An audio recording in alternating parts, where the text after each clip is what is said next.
सजा हमरा दिलही तोहर डोली जतौ ससुराल गे हमर लाश जतै शमशान गे तोहर डोली जतौ ससुराल गे हमर लाश जतै शमशान गे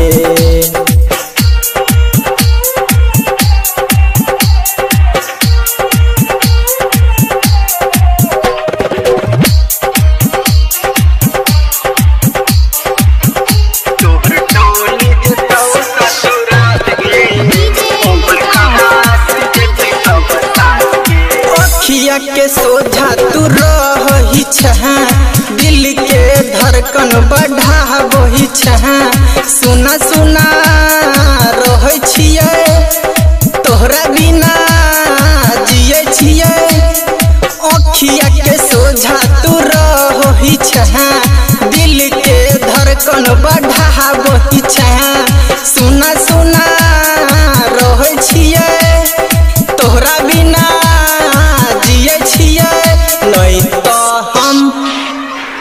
नहीं तो हम दह देबो जान गे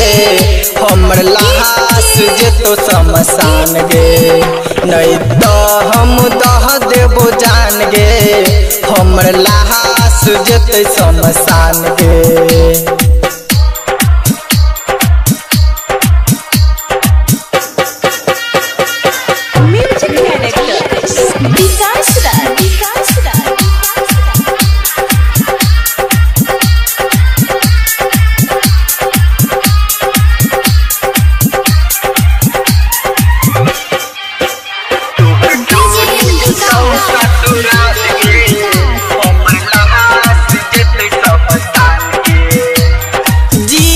जितेंद्र के साथ में रहो इच्छा हरदम राह में रोइना के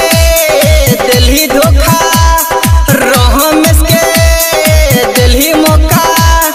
जीतू जितेंद्र के साथ में रहो इच्छा हरदम राह में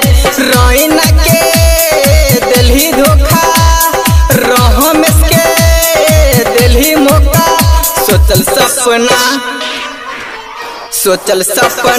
तोड़ देला जान गे हमर लाश जतै शमशान गे तोहर डोली जतौ ससुराल गे हमर लाश जतै शमशान